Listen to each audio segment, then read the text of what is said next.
እሺ እግዚአብሔር ይባረክ።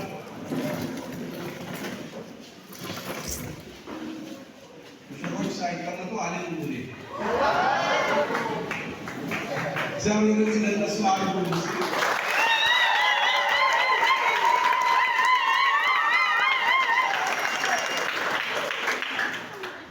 የሚገርሙ ሙሽሮች ናቸው። እንኳን ደስ አላችሁ።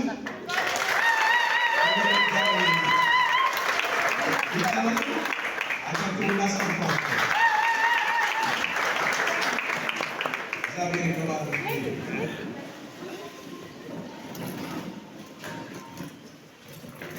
እዚህ ለመቆጠብ ያክል ይዟል እናገር ነው።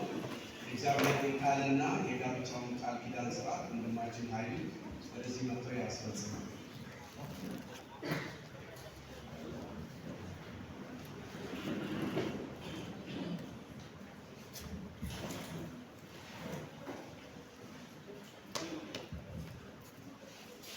ይህና መስሪ እንኳን ለዚህ መልካም ቀን በሰላም አደረሳችሁ እላለሁ። እንዲሁም ቤተሰብ፣ ወዳጆች ሁሉ በዚህ በደስታቸው ደግሞ ለመገኘት በመጣችሁ ልክ እግዚአብሔርን አክብራችኋል። እግዚአብሔር አብዝቶ ይባርካችሁ እላለሁ። እንግዲህ በመግባት በመውጣታችን ሁሉ ከእኛ ጋር የሚሆን እግዚአብሔር ነው። በሰላም ወጥቶ መግባት ቀላል አይደለም። እግዚአብሔር ቸርነት ከእናንተ ጋር ስለነበረ ክብር ለጌታ ይሁን። ለጌታ ክብር አጨብጭቡ።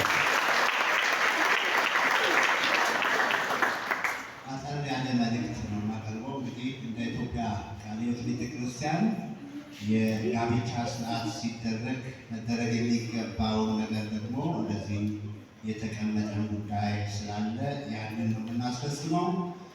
በስርዓቱ መሰረት ቤተክርስቲያን ማድረግ የሚገባትን ሁሉ ታደርጋለች።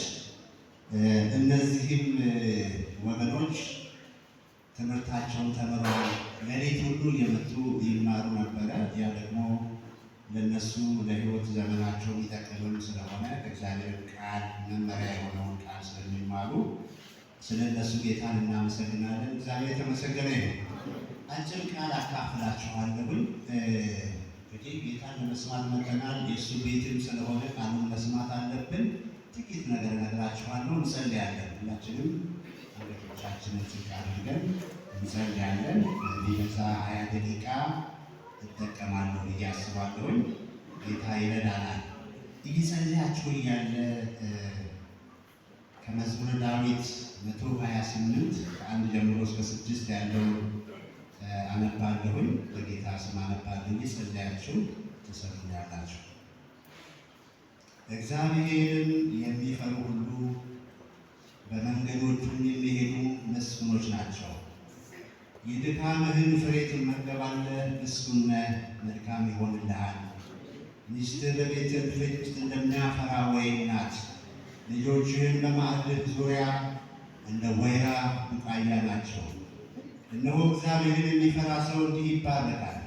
እግዚአብሔር ከጽዮን ይባርክህ፣ በዘመንህ ሁሉ የኢየሩሳሌምን መልካምነቷን ታያለህ፣ የልጆችህንም ልጆች ታያለህ። በእስራኤል ላይ ሰላም ይሁን። ጌታ ሆይ እናመሰግናለን ስለሰጠህን ስለዚህ ጊዜ በመካከላችን ስላለህ። ጌታ ሆይ ከታናሽነት ዕድሜ ጀምሮ የጠበቅከን ያሳደግከን ለወግ ለማዕረግ ጌታውን ልንበቃ የረዳህን እናት አባት ሆነ የተንከባከብከን አንተ ነህ። ስሜ የተመሰገነ ይሁን። ስለ እነዚህ ብላቴኖች አመሰግናለሁ። ስለ እኔ ስለ እህታችንም ደግሞ መስኪ ክብር ላንተ ይሁን። ስለ ቤተሰቦቻቸው ሁሉ እናመሰግናለን። ይህ ዛሬ የሚጀምሩት ደግሞ የጋብቻ ጥምረት በስምህ የተባረከ እንዲሆን እጸልያለሁ። መንፈስህ አብሯቸው እንዲሆን እንዲያግዛቸው እግዚአብሔር ሆይ ከውድቀት ሁሉ እንዲጠብቃቸው ያንተ መንፈስ በኢየሱስ ክርስቶስ ስም አብሯቸው እንዲሆን እጸልያለሁ።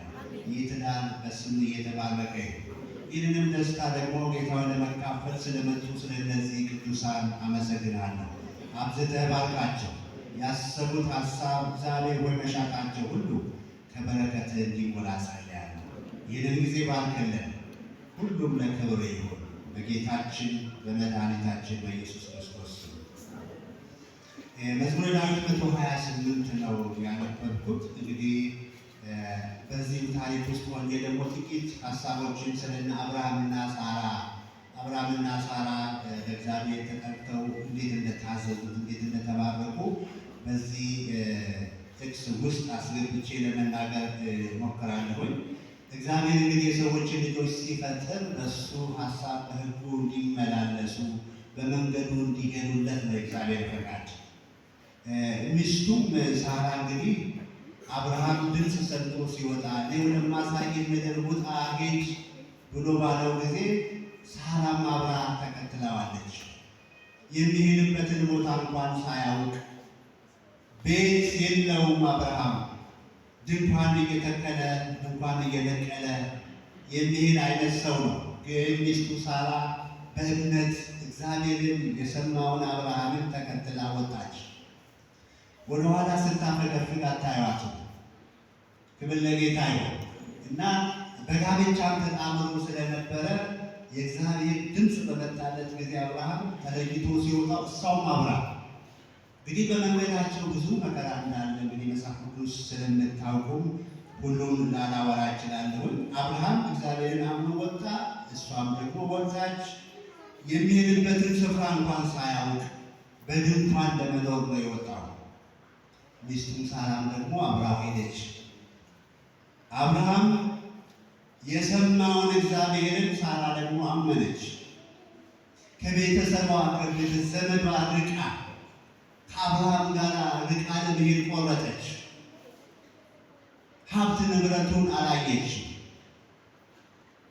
ምን አለህ አላለችም። በዚህ ዘመን ምናልባት ምን አለው ቤተሰብ አለው ዘመዶቹ እንዴት ናቸው የሚባል ነገር አለ። እሱ ክፉ አይደለም። ግን እሷ እግዚአብሔር የተከተለውን አምላክ እግዚአብሔር ታላቅነቱን አውቃ እንደተከተለች ያሳየናል መጽሐፍ ቅዱስ። ጋብቻ ቆራጥነትን የሚፈልግ ነገር ነው። ቆራጥነትን ይጠይቃል። እንደ መጽሐፍ ቅዱስ መለየት ይላል። ከቤተሰብ መለየት፣ ከዛ ደግሞ በአንድ ሆኖ መጣበቅ ይላል። አንድ መሆን እንግዲህ ይሄ መንፈሳዊ ትርጉም ያለው ነገር ነው። መጀመሪያ እግዚአብሔር አዳምን ብቻውን ፈጠረና ከአጥንቱ ወስዶ ምን አደረገ? ሴት አድርጎ ሔዋንን ሰራ። በጋብቻ እንደገና ደግሞ አንድ ትሆናላችሁ ነው የተባሉት። መጀመሪያ አዳም ውስጥ ነበረች፣ ተለይታ ወጣች። እንደገና ደግሞ ምን አደረገ? በጋብቻ እግዚአብሔር አንድ ናችሁ፣ አንድ ትሆናላችሁ ነው ያለው። ጋብቻ አንድነትን የሚፈልግ ነገር ነው። ይሄ መንፈሳዊ ትርጉም አለው። ምንም እንኳን የተለያየን ብንሆን አንድነት በመካከላችን እንዳለ በመንፈሱ አንድ እንደሆነ እግዚአብሔር ቃል ይናገራል። አንድ ወረቀት አይታችሁ ከሆነ በዚህ ወረቀት ላይ ሁለተኛውን ወረቀት አድርጌ ግሉ ብቀባ ኮላ አድርጌ ብቀባ ከደረቀ በኋላ መለየት ቀላል ነው? ከባድ ይሆናል። አንድ አድርጎ ማውጣት ከባድ ይሆናል። መለያየትን እግዚአብሔር አይፈልግም። ያ የሚቀደደው ወረቀት ለመለየት በምናደርገው ሙከራ ምንድን ነው የምናደርገው? ሁለቱ ይጎዳል፣ አንዱ ይቀደዳል። አይሆንም ማለት ነው። ጋብቻን በዛ አይን መመልከት ይገባናል። መጽሐፍ ቅዱስ እንደሚናገረው አብርሃም ሳራ በብዙ ውጣ ውረዶች ውስጥ አብርሃምና ሳራ በብዙ ውጣ ውረዶች ውስጥ ነው ያለፉት። ወደማያውቁት አገር፣ ዘመድ ወደሌለበት አገር ይሄዱ ነበረ። በዛ ጦርነት ነበረ፣ በዛ ውስጥ አልፈዋል። በመንገዳቸው ረሃብ ገጥሟቸዋል። ጥላ ወደ ቤተሰብ አልሄደችም። በዚህ ረሃብ ልትገለኝ ነው ብላ አልሄደችም ሳራ። አዎ ረሃብ እንግዲህ ሰውን የሚገድል ነገር ነው። ግን በዚህም አልፈራችም። ከአብርሃም ጋር ነው የዘለቀችው። በጠላትም መንደር ደግሞ አልፏል። ንጉሱ ፈልጓት ጉብ ስለነበረች ሳራ ንጉሱ አቤሜሌክ የተባለ ወደ ቤቱ ወስዷታል። ምን ያክል ቆንጆ ናት! በንጉስ የምትፈለግ ነበረች። ግን ለአብርሃም ቃል ኪዳን ገብታ ስለነበረ ከአብርሃም ጋር ትሄድ ነበረ። አብርሃም እንደምታውቁት ልጅ የወለደ አይደለም። እሷ ውብ ናት፣ ቆንጆ ናት። የልጅ አለመውለድም አልፈተናት። እስከ መጨረሻ ከአብርሃም ጋር ሄደች። አንድ ጊዜ እንዲያውም መላእክቶች መጥተው ባናገሯት ጊዜ ልጅ ትወልጃለሽ በተባለች ጊዜ ሳቀች ነው የሚለው። እርጅና ዘመኗ ሳቀች። ልጅም ባይኖር ምን ጨነቀኝ እንደማለት ነው። ምን ቸገረኝ? አብርሽ ካለ አብርሃም ከኔ ጋር ከሆነ ምን ጨነቀኝ? ደስ የሚል አመለካከት ያላት ሴት እንደሆነች ነው ማየው። በንጉሥ ተፈልጋ ተወስዳ እንደነበረ ኋላ ግን እግዚአብሔርም ደግሞ ያንን ቤት በመካንነት እንደመታ የሆነ አስከፊ ሕመም በቤታቸው እንዳደረገ በንጉሱ ቤት የመጽሐፍ ቅዱስ ታሪክ ማየት ትችላላችሁ። ጦርነት ተነስቶበት በነበረም ጊዜ ደግሞ ሎጥ በተማረከበት ጊዜ ማለት ነው አብርሃም ውጊያ ለመዋጋት ሲነሳ ከጎኑ ነበረች ሳራ። ሳራ እንግዶች በቤቷ ሲመጡ አብርሃም ሲያዛት በፍጥነት የምትታዘዝ ታዛዥ ሴት ነበረች። በማዕድ ማገልገል ዝቅ ማለት ቀላል ጉዳይ አይደለም። በእሳት መለብለብ ይኖራል። በጢስ መጨናበስ አለ። ደፋ ቀና ማለት፣ እንጨት መፍለጥ፣ ውሃ መቅዳት፣ ብዙ ነገር ነው ያለው። ያንን ሁሉ ታደርግ ነበር። ደግሞ መጽሐፍ ቅዱስ ሲናገር አንደኛ ጴጥሮስ 3:6 ላይ እንዲሁ ሳራ ለአብርሃም ጌታ ብላ እየጠራችው ታዘዘችለት ይላል። ጌትነት እንደው ማን ከማን ይበልጣል መባባል ሳይሆን በጌታ ስንሆን ጋብቻን ማክበር አለብን ማለት ነው። ሚስትን ማክበር፣ ባልን ማክበር፣ እርስ በርስ መከባበር እግዚአብሔር ይፈልጋል። በእግዚአብሔር እይታ ውስጥ እንገባለን ጋብቻ ውስጥ እንገባ። ስለዚህ ዝም ብለን እንደፈለግን ለመኖር የተፈጠርን ሰዎች አይደለም። እና አብርሃም እግዚአብሔርን ታዘው ምንድን ነው የሆኑት? ረጅም ዕድሜ ነው የኖሩት። ተባረኩ። አንዱን እግዚአብሔር እንደ ሰማይ ከዋክብት የሚበዛ ብዙ ሕዝብ እንዲሆን አደረገ። እንደ አሸዋ እንደ ምድር አሸዋ ይላል መጽሐፍ ቅዱስ እንዲበዙ አደረገ። አሕዛብን እንዲወርሱ ምንም የሌለው ሰው ያዘ። ተባረከ። እግዚአብሔርን መስማት እንድንባረክ እንደሚያደርግ ማመን አለብን። በእግዚአብሔር አምላክ የሚታመኑ አያፍሩም። በሥርዓቱ የሚሄዱ የተባረኩ ናቸው። እግዚአብሔር አብሯቸው ይሆናል፣ ይረዳቸዋል። ጋብቻ በእግዚአብሔር መባረክን የሚያሳይ ጉዳይ ነው። አሁን ሄኖክ መስኪን ሲያገባ መባረኩን ያሳያል። አንድ ምልክት ነው ማለት ነው። መጽሐፍ ቅዱስ ምንድን ነው የሚለው? ምሳሌ 18:22 ላይ ቤትና ባለጠግነት ከአባቶች ዘንድ ይወረሳሉ፣ አስተዋይ ሚስት ግን ከእግዚአብሔር ዘንድ ናት። 18:22 ደግሞ እንደዚህ ነው የሚለው ሚስት ያገኘ በረከት አገኘ፣ ከእግዚአብሔርም ዘንድ ሞገስን ይቀበላል። ተራ ሰው አይሆንም ማለት ነው። ትልቅ ሰው ይሆናል ያ ሰው። ሚስት ማግኘት ቀላል ነገር አይደለም። ክብር ለጌታ ይሁን። ለእግዚአብሔር አጨብጭቡ። አብርሃም እግዚአብሔርን ሰምቶ ተከተለው። አብርሃም ተባረከ እንጂ አላፈረም። እጅግ ባለጠጋ ሆነ ይለናል ቃሉ። ዘፍጥረት 13:2 ላይ ስታነቡ አብርሃምን በከብት በብርና በወርቅ እጅግ በለጸገ ይላል። ረጅም ዕድሜ ጠግቦ ሞተ። ዘፍጥረት 24:1 ላይ እግዚአብሔርን መከተል እንደዛ እግዚአብሔር አብሮን ይሆናል። የምድሩን ዘመን የምናልፈው በእግዚአብሔር ቃል ስንደገፍ ብቻ፣ እሱ የሚለንን ስናደርግ ብቻ። እንዳገኘን የምንሆንበት አካሄድ አልተሰጠንም። እኛ ክርስቲያኖች ረጅም ዕድሜ መኖር ትፈልጋላችሁ አይደለም? የኔ ታናናሾች ረጅም ዕድሜ መኖር የሚፈልግ እስቲ እጁን ያንሳ። ጌታ ያድርግላቸው። ረጅም ዕድሜ ኑሩ። ሌሎችን የምትደግፉ ሌሎችን የምትጦሩ እንድትሆኑ እግዚአብሔር ይፈልጋል። ቤተክርስቲያን ትፈልጋችኋለች። በእግዚአብሔር መንገድ ሂዱ፣ በስርዓቱ ሂዱ። ቅድም መጀመሪያ ያነበብኩትን እንደገና ላንብብ። እግዚአብሔርን እንዲፈሩ ሁሉ በመንገዶቹም የሚሄዱ ምስጉኖች ናቸው። የድካምህን ፍሬ የድካምህንም ፍሬ ትመገባለህ፣ ምስጉን ነህ፣ መልካምም ይሆንልሃል። ሚስትህ በቤትህ እልፍኝ ውስጥ እንደሚያፈራ ወይን ናት። ልጆች በማዕድ ዙሪያ እንደ ወይራ ቡቃያ ናቸው። እነሆ እግዚአብሔርን የሚፈራ ሰው እንዲህ ይባረካል። እግዚአብሔር ከጽዮን ይባርክህ፣ በዘመንህ ሁሉ የኢየሩሳሌምን መልካምነቷን ታያለህ፣ የልጆችህንም ልጆች ታያለህ። በእስራኤል ላይ ሰላም ይሁን። እግዚአብሔርን የሚፈራ ሰው ይባረካል። እግዚአብሔር አብሮት ይሆናል፣ እግዚአብሔር ይደግፈዋል፣ ቃል ኪዳኑንም ይፈጽምለታል። የድካምህን ፍሬ ትበላለህ የሚለው ቃል ስታስቡ ደግሞ ለፍቶ ሌሎች አይበሉበትም። የእሱን ድካም ሌሎች አይበሉም። ሌባ አይበላም፣ አይወስድበትም። ለምን? እግዚአብሔር ራሱ ጥበቃ ያደርግለታል ማለት ነው። ክብር ለጌታ ይሁን። እግዚአብሔር ይባላል።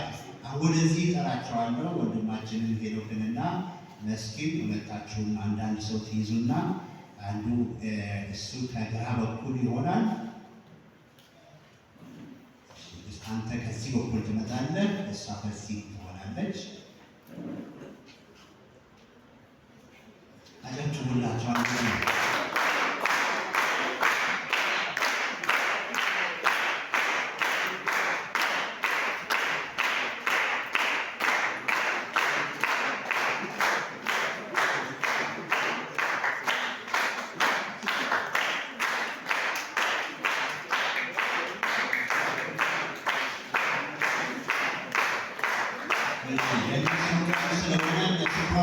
መምጣት ይችላሉ። ተረጋግታችሁ ጊዜው የእናንተ ነው። እናንተን አክብረን ነው እዚህ የመጣ ነው። ስለዚህ ረጋ ብላችሁ ነው የምትመልሱት።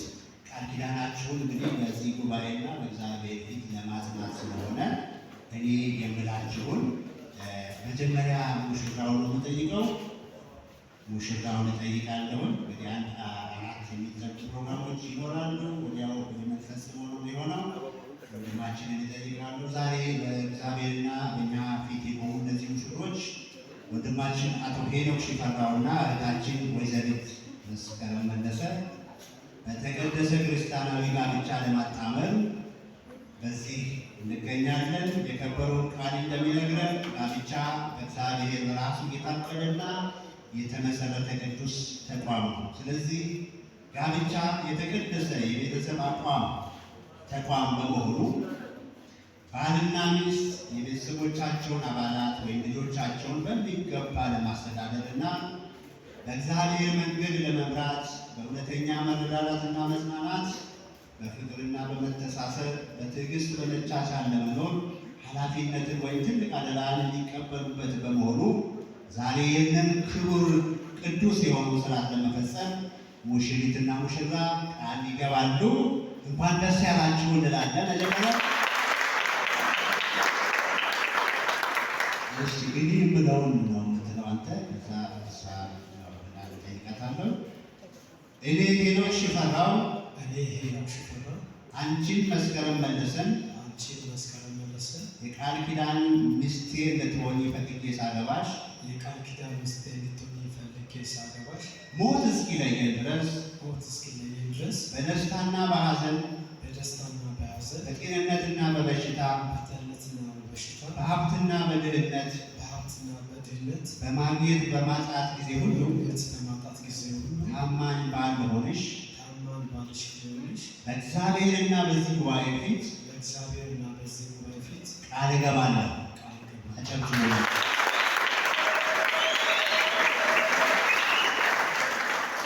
እሺ እህታችንን እጠይቃለሁ። አንቺም ትያለሽ። እኔ መስከረም መለሰ አንተ ሄኖክ ሽፈራው የቃል ኪዳን ባለቤት ልትሆን ፈቅጄ ሳገባ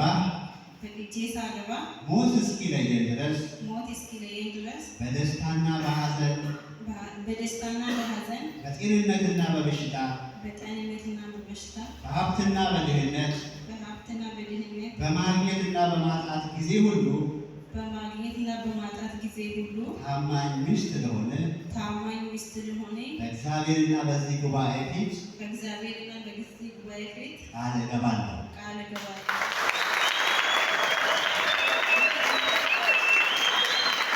ቃልህን ቃላቸውን እንደ ቃልህ አጽና። ጌታ ሆይ አንተ መገኘት ከእነሱ ጋር ካልሆኑ ሰዎች ደካሞች ናቸውና በጌታ በኢየሱስ ክርስቶስ ስም የአንተ እገዛ አብሯቸው እንዲሆን ዘመናቸው የተባረከ እንዲሆን እጸልያለሁ በጌታ በኢየሱስ ክርስቶስ ስም። እሺ፣ ቀጥሎ ደግሞ በምልክት የሚያሳዩበትን የቃል ኪዳን ቀለበት ካለ የእሷን ታመቻቻላችሁ።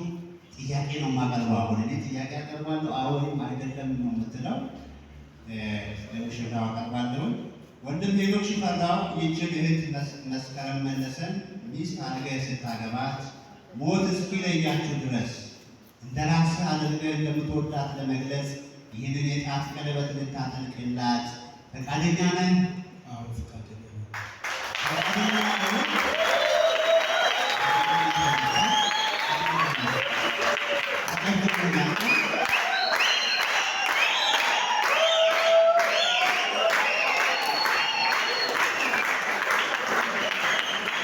ለሙሽሪት ደግሞ የእሱ ይሰጠዋል። ጥያቄ ጠይቅሻለሁ።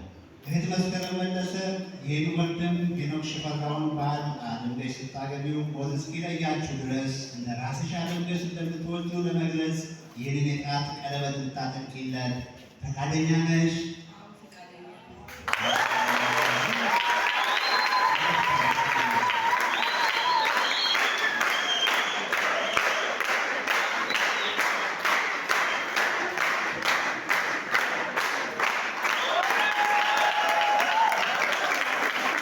አንድ አበታ በላይ ትቆማላችሁ። እናንተም ጌታ ይባርካችሁ፣ የደስታቸው ተካፋዮች ሆናችኋል በማለቱ በዚህ ጉባኤ በእግዚአብሔር ፊት ደግሞ ባልና ሚስት ለመሆን ቃል በገባችሁ መሰረት እኔ በአብ በወልድ በመንፈስ ቅዱስ ስም አንድ አምላክ ስም ባልና ሚስት መሆናችሁን አረጋግጣለሁ።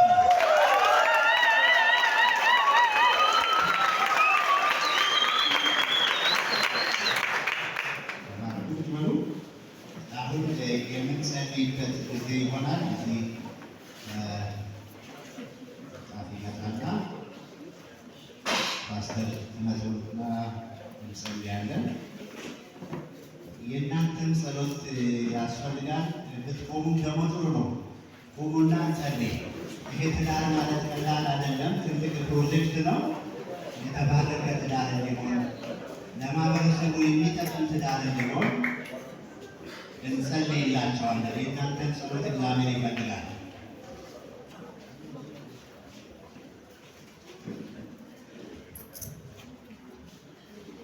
እግዚአብሔር አባት ሆይ በአንተና በዚህ ጉባኤ ፊት የገቡትን ቃል ኪዳን በቀሪ ዘመናቸው ሁሉ መፈጸም እንዲችሉ ጸጋህን አብዛላቸው። እንደዚህ እንዳማረባቸው እንደዚህ እንደወደዱት እንደሳቁ ላይቀጥሉ ይችላል። እግዚአብሔር ሆይ ጋብቻ ምስጢር ነው። እዚሁ ምድር ላይ ተጀምሮ በምድራዊ ነገር ውስጥ እየኖሩ እዚሁ ምድር ላይ ያበቃል።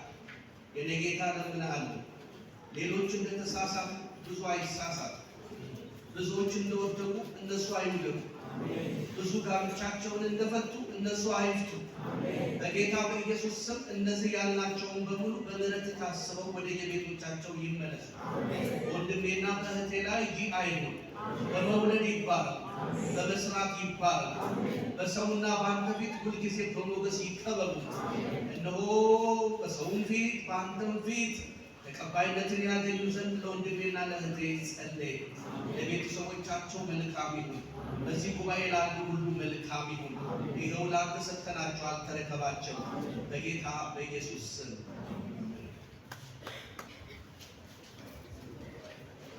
እሺ፣ ጊዜ ባሉበት የቡራኬ ቃል እናገራለሁ። እግዚአብሔር ይባርካችሁ ይጠብቃችሁ። እግዚአብሔር ፊቱን ያብራ ይራራላችሁ። እግዚአብሔር ፊቱን ወደ እናንተ ያንሳ ሰላምንም ይስጣችሁ።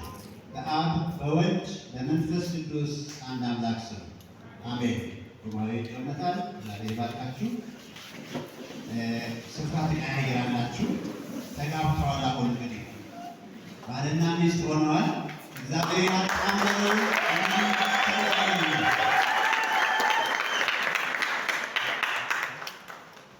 በመጨረሻ ሰርተፊኬት ፊርማ ይደረጋል። መጨረሻ ላይ የሻማ ስርዓት ይኖረናል።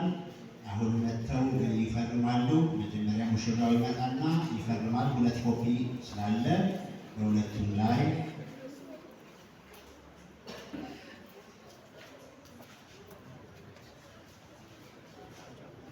አጨብጭቡላቸው።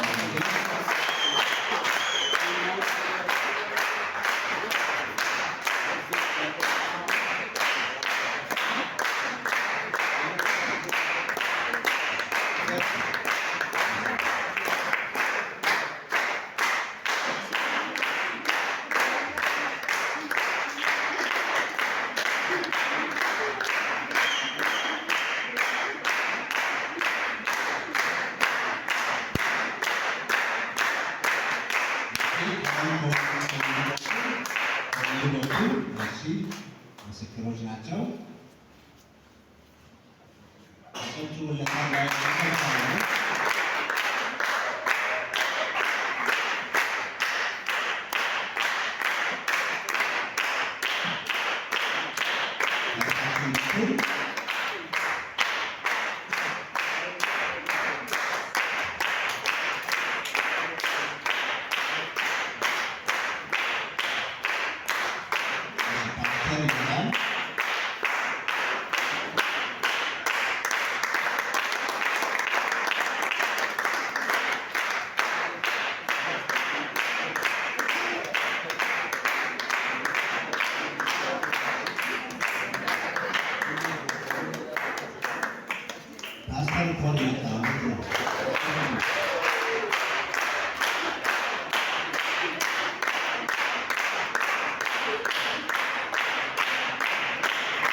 በመጨረሻ እንግዲህ በማቴዎስ 5:15-16 ባለው ላይ እናንተ መልካም ምሳሌ ሆናችሁ ተመላለሱ እንደተባለው፣ ወይ ደግሞ ብርሃን ናችሁ ጨው ናችሁ እንደተባለው፣ እነሱ ለብቻቸው የሚያበሩትን ብርሃን አንድ ላይ ያደርጉና የያዙትን በማጥፋት አንዱን አብርተው ወደ ላልጎ ያነሳሉ።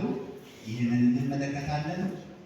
ታነሱና የራሳችሁን በዛ ታነዳላችሁ። ያንን ማገዝ ነው።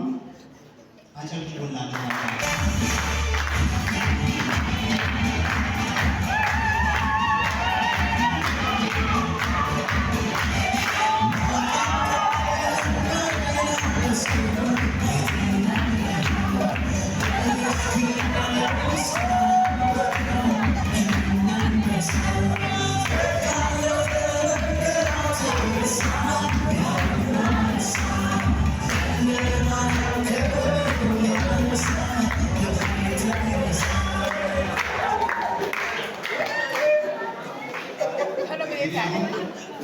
ባልና ሚስት ናቸው። ወደሚያገኙበት መመላለስ እንደፈለገበት ይዘው መሄድ ይችላል። የመጣችሁ ሁሉ እግዚአብሔር ያክብራችሁ። ተባረኩ። ሰላም